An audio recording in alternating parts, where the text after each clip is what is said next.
When my wife, 36, and I, 30, met, she told me she had epilepsy and would occasionally have seizures. She managed them pretty well, but sometimes it still happened. I wasn't too worried and continued dating her.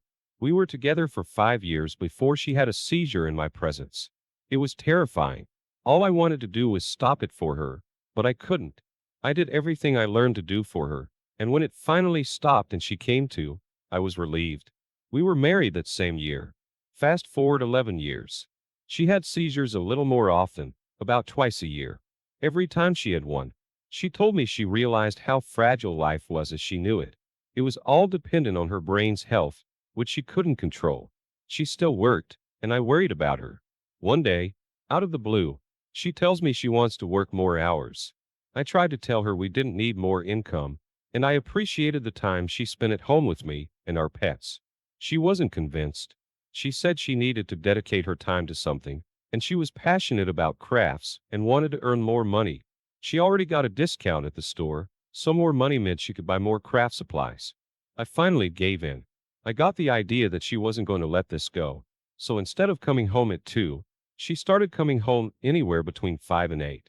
It was odd to me that even when I asked her to keep her schedule consistent and give it to me in advance, she never did. She said they'd change her hours even after printing them out. This was frustrating, and I'd spend a lot of nights alone with dinner ready, wondering if she was going to be home soon. I finally got tired of it and asked her to fully quit. She obviously said no and added that she was enjoying herself. I told her I wasn't, and at least wanted to know when she'd be home each night. When her behavior continued anyway, I accepted defeat for a while, just until I noticed that her paychecks didn't increase very much at all. We had a joint bank account and her direct deposit was still happening, but it was as if she only took another 2 hours a week. This was the last straw. I installed a spying app on her phone while she slept. When she went to work the next day, I was going to know if she went anywhere else before coming home. Sure enough, she went to an address I had never seen before in some random neighborhood. When she got home an hour and a half later, I couldn't contain myself anymore and I confronted her. She laughed a soft chuckle and told me she just took her friend home from work, and afterward they watched a few episodes of a show. She apologized for not letting me know, and said she wouldn't go anywhere else after work again. I was surprised she was so calm and had a reasonable explanation for going somewhere else. I asked why her paychecks didn't go up, and she was still totally calm while she said it was because I was right about us not needing that much more money. So, she upped the percentage of retirement money they took out of her pay. I was almost convinced. I apologized to her for being suspicious, but she said she understood why. We made love, and it was perfect. The next night, after she came home from work on time, she had a seizure.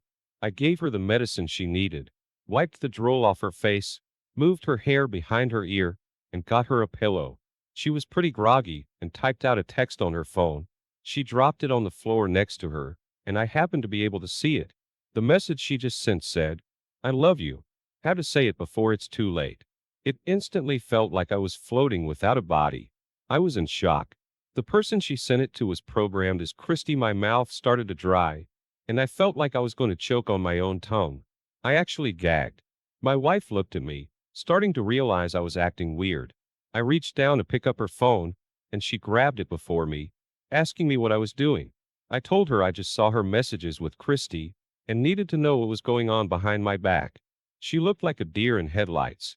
She couldn't believe she'd been so careless, and threw her phone on the floor without turning off the screen. She tried to talk, but all that came out were squeaks and stuttering. I screamed at the top of my lungs for her to tell me. She jumped out of her skin and started shaking. She said she was hanging out with a girl named Christy after work every night. She thought at first they were just really good friends, but she realized it was really difficult for her to even stand one night apart from her. She was falling in love with Christy and wanted to keep seeing her. I jumped off the couch and started pacing while I asked her more questions. Now that she met Christy, she felt like she was always meant to be with her, and I was just a placeholder in her life. I was completely shaken and didn't know what I needed to say anymore. It was like nothing mattered at all, but I was mad. It felt like the emotional equivalent of trying to catch falling sand with your hands. It was frustrating, if not impossible, and why did it matter anyway? I immediately went to pack. I couldn't stay here, even if she was willing to leave. We were renting the house, so I figured I could find a different place to rent soon enough. My wife apologized to me, but it didn't seem sincere. She actually seemed amused, even though she was trying hard not to look that way. I went to stay at my brother's house. My ex was pretty happy for the first 3 weeks. She probably had Christy over a lot, maybe even for the whole time. But then beautiful consequences started to happen.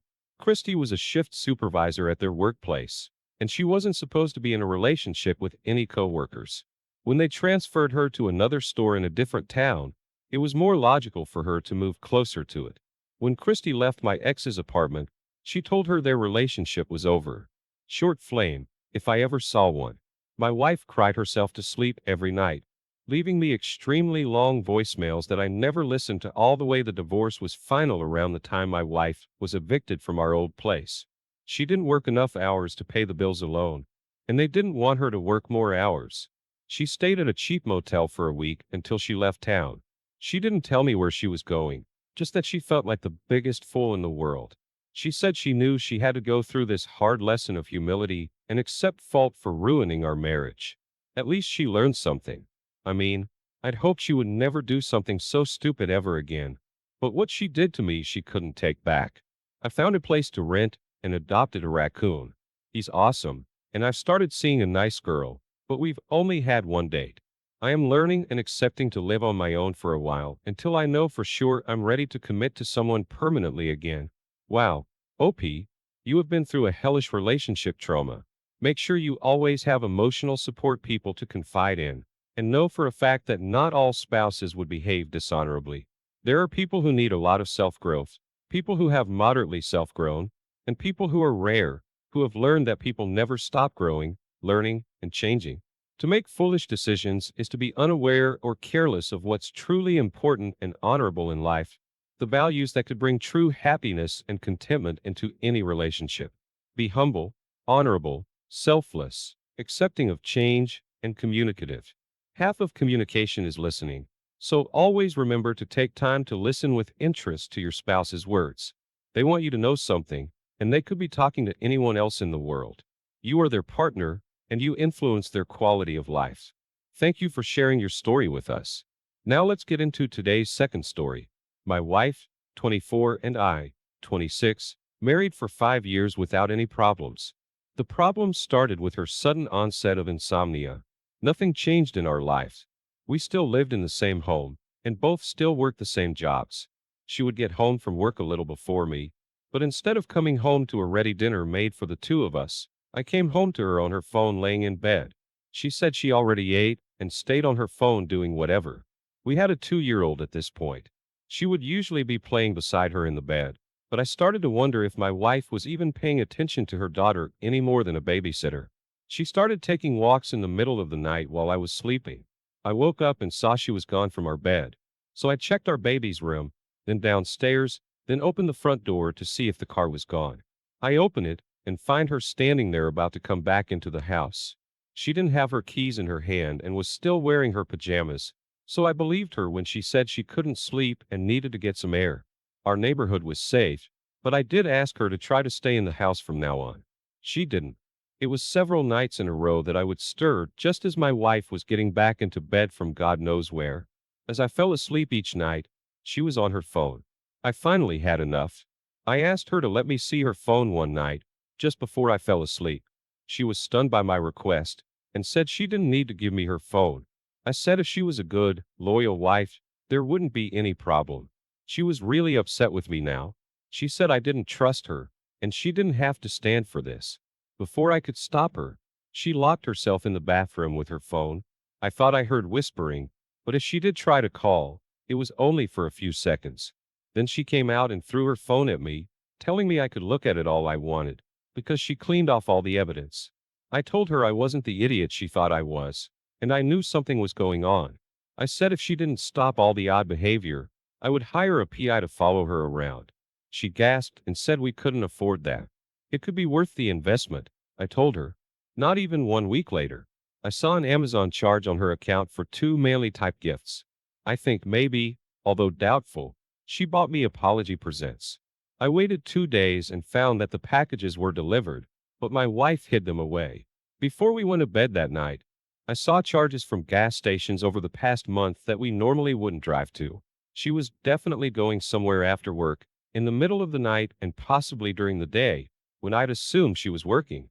I stayed awake in bed, waiting for her to leave like she always did. I didn't think it would be so easy to pretend to be asleep until 2:45 a.m. That's when she very slowly and quietly got out of bed. I watched her from the upstairs window as she got in her car and drove away. I went downstairs to look for any clues she might have left behind. I noticed I forgot to open the phone bill, and something told me to. For some reason, this time, they included a list of outgoing calls from my wife's cell phone. 233 calls, in that month alone, to a specific phone number. I called it from my cell. A man answered, wide awake, asking who this was. I told him my first name and asked if he was expecting a young woman, my wife's name, to arrive at his house in a few moments. He said yes, then asked how I knew that. I told him she was my wife's, and I was pretending to sleep in bed until she left the house. He was speechless. He said the woman he was seeing wasn't married. Just as he said this, I saw my wife's wedding rings by the kitchen sink. I told him if she brought him the 2 items I saw on the Amazon order, she was my wife's, and he was her AP. He said if it was true, he would dump her at the same time as me. He said he was getting too old to be playing games, and thought she was a serious, respectable woman. I said if she's guilty of who I think she is, she's not who we thought. My wife arrived there while he was on the phone with me. He just set down the phone. I could hear her greet him like he was her lover. Then I heard her say she had 2 surprises for him. He gasped in a scared way when he saw the items were the same ones I mentioned. He wasted no time and told her he had her husband on the phone right now. He handed her the phone, and I said, "Hey honey, we're over." She squeaked and started crying against her will. She tried to say there was a misunderstanding, but we both waited, with me on speaker, for her to give an explanation, and she didn't know what to say. She tried saying she was planning to divorce me, which is why she started seeing this guy. I asked her if she told her AP about our 2-year-old daughter, and she did not. He said he had no idea she was married with a new child. He apologized to me, then broke up with her and kicked her out. She was screaming and crying, really freaking out. I couldn't understand what was happening, but the call was eventually dropped. Since she had a key, I moved the couch and other furniture in front of the doors to stop her from getting in. She tried to call me 13 times while I slept like a baby next to our 2-year-old. I knew I figured out what was going on, and it gave me so much peace I was able to rest well. The next morning, the police showed up. They told me my wife spent the night in the car because she couldn't get in, even though she lived here. I got the lease, which was in my name. I told them what was going on, and they told her they couldn't force me to let her in because the place was in my name. She insulted them, asking them what their job was, if not to help people. I was surprised she took it out on them so much. She freaked out about her daughter being inside, and the cops refused to get involved with that as well. She went to her mom's house, 2 hours away. They started figuring out what, if anything, they could do in her defense. Apparently, the evidence I had against her was more than enough to get better favor in the divorce and primary custody of our daughter. My ex had several boyfriends in quick succession, and it just made me extremely thankful that my daughter had a stable home environment with me. She started preschool and is doing great. She still sees her mom. I started dating someone, but haven't introduced them to my daughter. I'm determined to be her stable father figure without other women coming in and out of our lives. OP, I am so sorry your wife made those terrible decisions. She never should have started communicating on a regular basis with another man without telling you. You could see the behavior changes, and I think you made the best decisions anyone could have made, given the circumstances. You were patient and communicative, although your wife wasn't. She apparently didn't know what she needed to do to avoid temptation and honor her marriage. Never stop honoring the person you chose to live your romantic life with. They change just as you do, but what should never change is open communication and love. Both are a choice. Don't judge or look down upon your spouse, because chances are you could be judged just the same. Thank you for sharing this story, OP. I hope you are able to heal from this situation. Thank you all for taking the time to listen to today's stories.